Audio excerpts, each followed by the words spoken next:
Bem-vindos a mais um programa Filosofia para Todos, direto aqui dos estúdios da Rádio Vibe Mundial 95,7 FM e também pelo canal do YouTube do Conhecimentos da Humanidade. Um vídeo hoje para falar de um assunto que nos é tão querido e que tem tudo a ver com filosofia, que é cultura e educação. Antes disso, um feliz 2023 para todos vocês, você que está nos assistindo ao vivo ou você que está nos vendo gravado aí na internet. Não importa, que 2023 seja um ano em que você colha tudo aquilo que você vem plantando.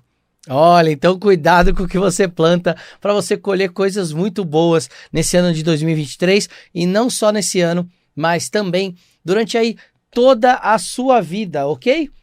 Bora então, vamos falar desse assunto de cultura e educação.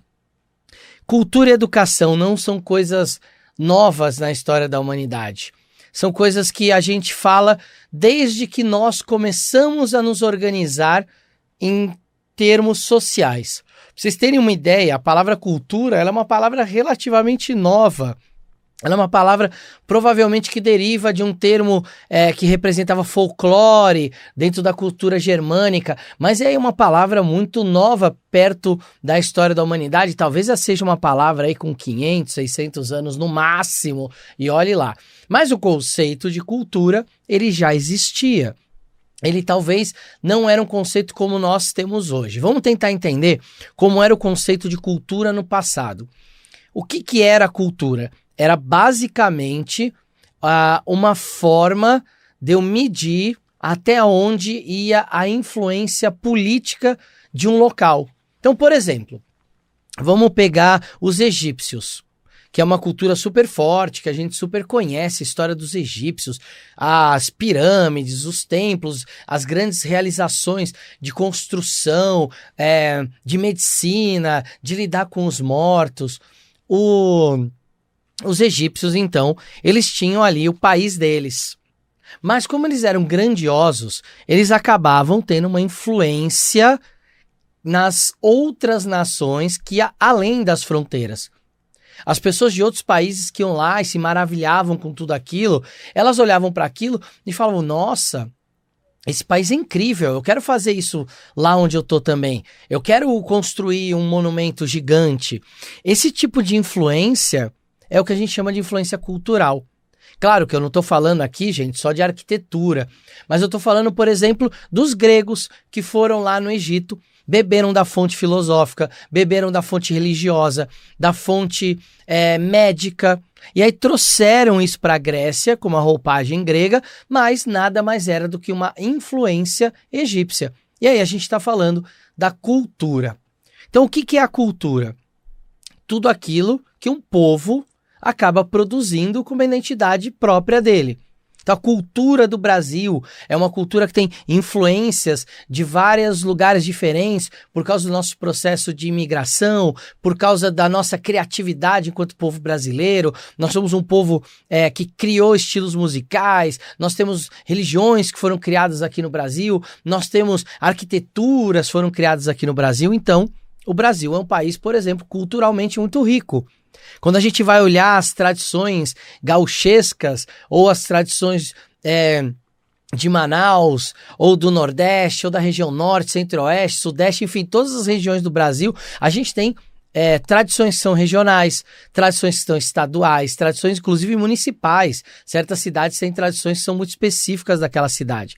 Isso mostra em que, enquanto seres humanos, nós criamos e desenvolvemos aspectos culturais e a gente acaba influenciando outras pessoas com esses aspectos culturais. Isso pode ser numa cidade, num estado, num país ou até no mundo inteiro.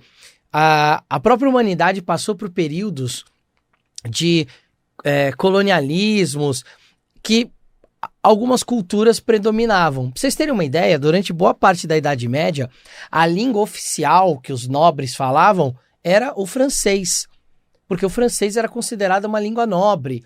Depois, com o tempo, isso foi mudando.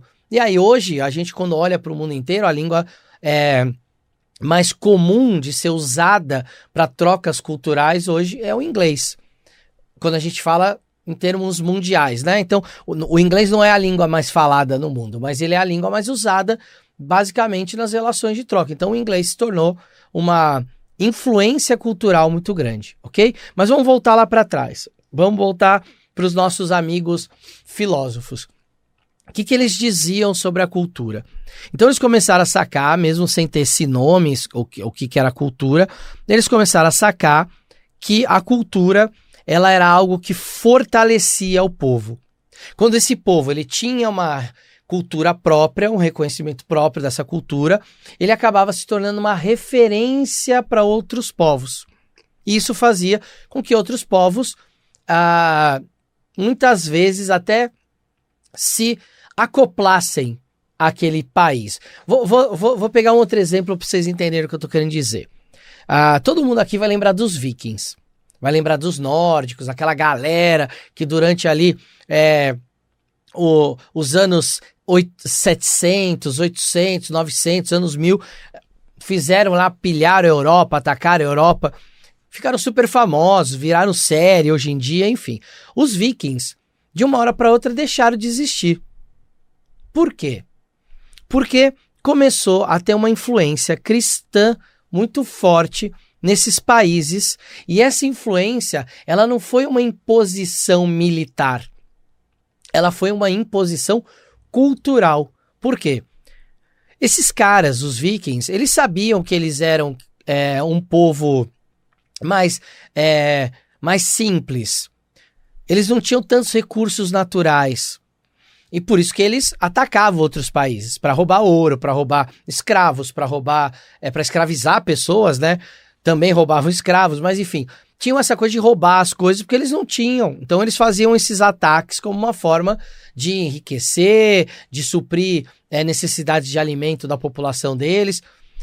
E aí o que acontece? Quando eles chegavam em países, né, nações ou reinos, vamos dizer assim, naquela época, como a França, eles chegavam lá e viam que eram extremamente refinados, com grandes construções, com um refinamento de gosto por coisas boas. E aí esses caras, eles começavam a olhar para isso e falavam assim, agora que eu tenho dinheiro, porque eu saqueei, eu quero também ser reconhecido como alguém refinado, como alguém culto, como alguém culturalmente atraente.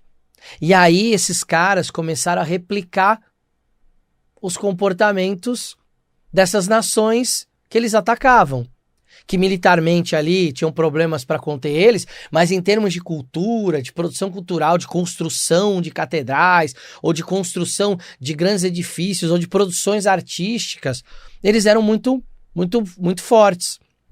E aí esses caras começaram a tentar trazer essa cultura para os países de origem. Só que junto veio a religião cristã, porque era uma as grandes expressões culturais ali eram feitas em mosteiros, monastérios, por padres, por monges. Os caras olhavam isso e falavam, pô, isso é legal, isso é bonito. E aí o cristianismo vem junto. Porque o cristianismo, então, ele é a religião dos cultos e não dos bárbaros. E é por isso que o cristianismo vai tomando e ganhando espaço nesses lugares. É claro que não foi algo 100% pacífico, tiveram muitos conflitos, mas tem ali um lado pacífico também de pessoas que se converteram por livre e espontânea vontade porque não queriam ser consideradas bárbaros ou pessoas incultas. Então olha só, essa noção de cultura, como ela é uma noção importante para a gente entender como é a construção da percepção das pessoas com relação ao meio onde elas estão. Então ser culto é muito importante em determinado momento para que você não se sinta excluído, para que você não se sinta fora de um contexto cultural, de pessoas que formam uma espécie de uma elite cultural. E aí a cultura é importante. E aí vem o segundo aspecto, que é a educação.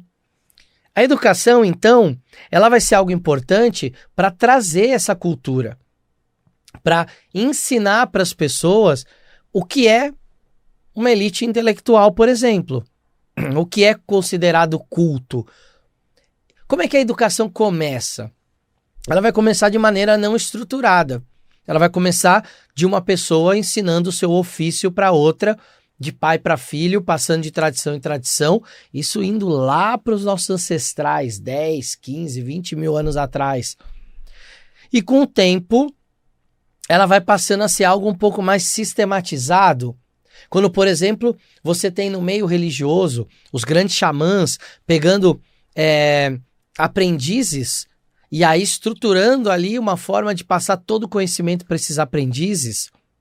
Depois você tem os processos de sacerdócio religiosos mais antigos até do que o cristianismo, onde tem esse ensinamento educacional de como é aquela função.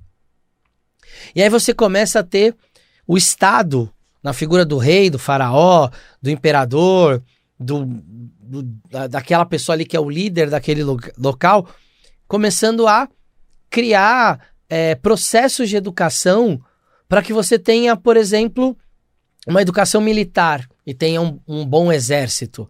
Para você tenha uma educação administrativa e que você vai ter ali um grande administrador no seu reino para cuidar, por exemplo, dos estoques de comida do reino. Você começa então a criar uma estrutura que vai cuidando das pessoas. Até que você vai ter as primeiras universidades surgindo no norte da África, no sul da Europa, e elas vão começar a se espalhar, e a gente vai ter grandes universidades medievais nascendo, que aí são centros de cultura, mas a gente também tem esses centros de educação também no mundo árabe, que a gente vai depois ter contato, né? Nós ocidentais vamos ter contato com essa cultura mais para frente, vai chegar ali nas cruzadas na Idade Média, olhar e falar assim, caramba, os caras têm aqui centros de cultura, de medicina, de ensino, então a gente começa a organizar a educação. E aí, durante algum tempo, a gente vai ter dois tipos de elite. Uma elite que são os nobres, que são pessoas que herdaram terras e dentro daquela compreensão daquela época, essas pessoas eram pessoas extremamente ricas e nobres, porque, de alguma forma, o divino quis assim. Mas a gente também vai ter uma elite intelectual. Uma elite que constrói o seu poder através do intelecto. Grandes filósofos, grandes pensadores, durante a Idade Média, grandes astrólogos tinham esse poder, porque eles eram astrônomos, astrólogos, né? A gente tem alguns casos famosos, como John Dee, que foi inclusive astrólogo da Rainha Elizabeth I, e de outros reis da Europa. Então, começa a existir também uma elite intelectual. Com o tempo, a Idade Média vai entrar ali no seu declínio, a gente vai começar a ter o Iluminismo, o Renascimento. Essas elites intelectuais vão ganhar um grande destaque. Vão começar a ter mais destaque do que uma nobreza, do que até a própria religião. A gente tem ali então um período que vem o Iluminismo, o Renascimento, e essas elites intelectuais, artísticas, começam a dominar o cenário. E aí a gente vai ter um grande avanço na humanidade, não que a gente não tenha tido na Idade Média, mas a gente vai ter um grande avanço na humanidade nas ciências, nas artes, nas filosofias. Isso vai fazer com que o ser humano avance a sua capacidade de cultura e produza coisas extremamente mais importantes.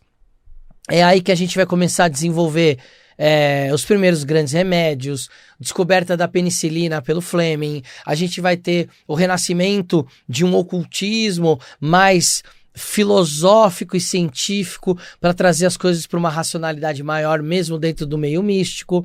A gente vai ter, então, um renascimento dessa cultura de olhar para as experiências científicas, e aí vamos ter grandes descobertas, não só no campo da medicina, mas no campo da tecnologia, no campo da astronomia, no campo da biologia. A gente vai ter grandes avanços porque não existe mais agora uma restrição com relação à cultura e educação. Só que a gente está vivendo agora momentos no século XX, XXI, em que essa questão cultural ela está sendo colocada em xeque. tanto a cultural quanto a educacional. Por quê? Olha só o que acontece. Vamos pegar um retrato nosso aqui do nosso entorno. A gente, desde criança, a gente sempre ouviu, o único jeito de salvar esse país é com educação, a educação é imprescindível, e ela é mesmo. Porque é a educação que vai mostrar para as pessoas um caminho para elas saírem, muitas vezes, de um local onde elas estão inseridas. A educação vai dar possibilidades, a educação vai dar oportunidades para que qualquer um consiga atingir os seus objetivos. Só que a nossa educação, em determinado momento, quando começou o processo de universalização dela, ela começou a perder alguns aspectos que ela tinha com relação à cultura.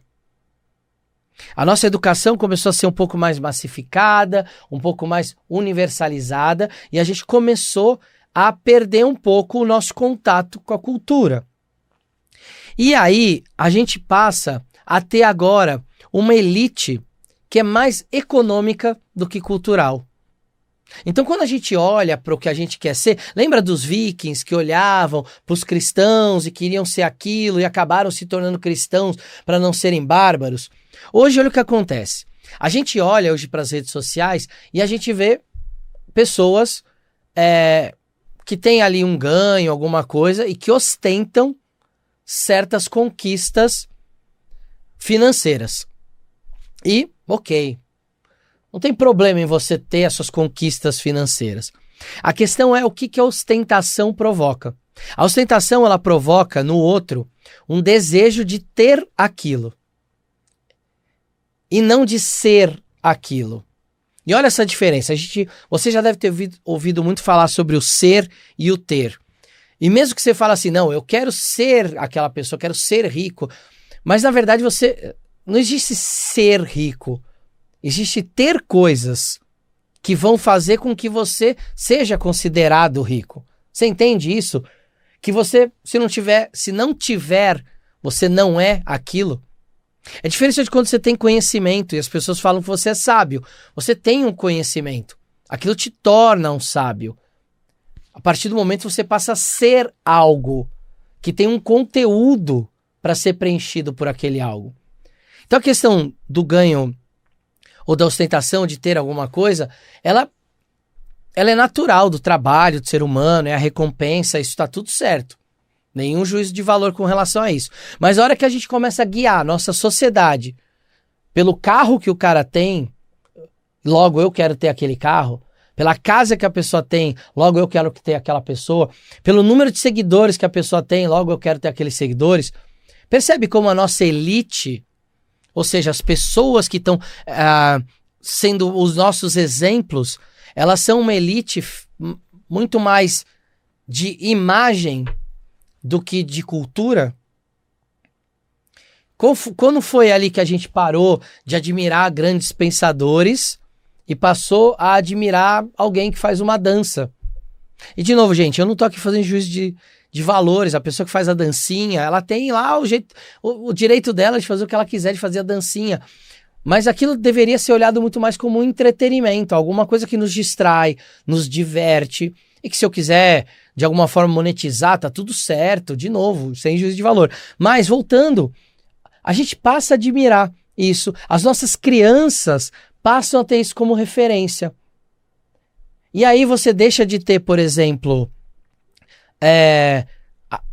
artistas de qualquer lugar que venham do funk, que venham da música clássica, que venham da música popular brasileira, que venham de outro país. Todos esses caras são expressões culturais.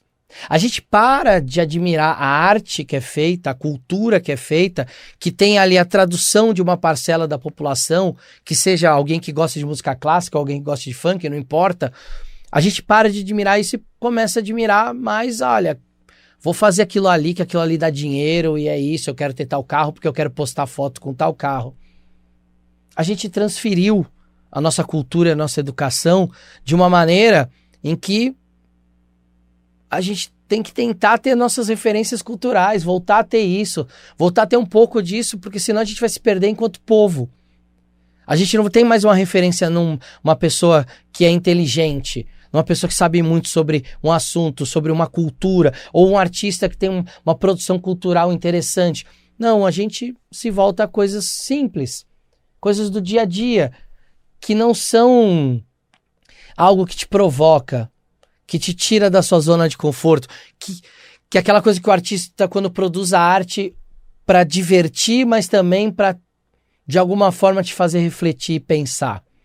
Existem vários tipos de manifestação cultural. Eu não quero colocar nenhuma delas aqui como melhor ou pior do que a outra. Eu só quero colocar justamente que o nosso caminho de reconhecer cultura, ele é muito importante. Porque senão a gente perde a nossa identidade. Eu vou dar um exemplo para vocês do que aconteceu no dia 8 de janeiro aqui no Brasil. Todo mundo tem direito de se manifestar. Não está feliz com alguma coisa, se manifestar, pedir alguma coisa, isso faz parte da questão humana.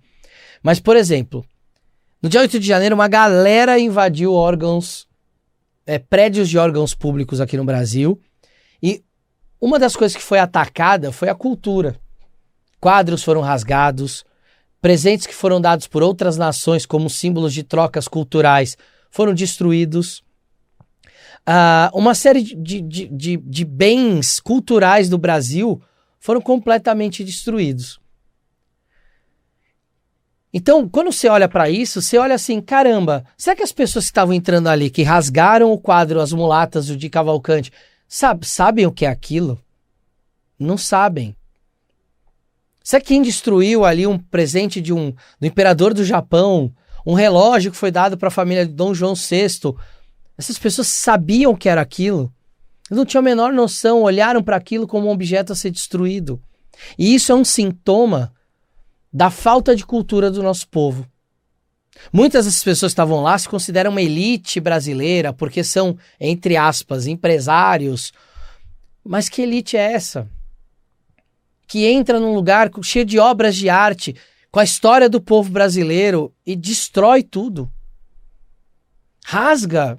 Como é que uma pessoa entra num lugar e fala assim, tô com raiva do ministro lá, vou destruir a cadeira do ministro. Mas aí a pessoa olha para um quadro de Cavalcanti e rasga o quadro, destrói obras de arte, coisas que são patrimônios culturais. Isso, gente, é um sintoma de uma doença cultural que a gente está vivendo. De pessoas que acham que são cultas, mas que cultura é essa? Que não reconhece a própria arte do seu povo, de um artista brasileiro. De artistas que fugiram na Segunda Guerra Mundial, que se naturalizaram brasileiros, que tinham artes lá expostas e que foram destruídas. Que povo é esse que não respeita a própria cultura? Que povo é esse que não consegue olhar para o diferente, respeitar a cultura do diferente?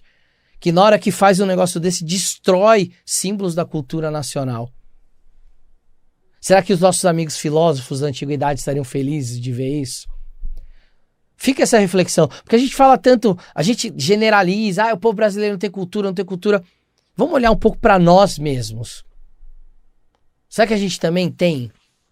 Será que a gente é capaz de olhar e entender o absurdo que é destruir uma obra de arte da expressão da nação cultural do nosso país?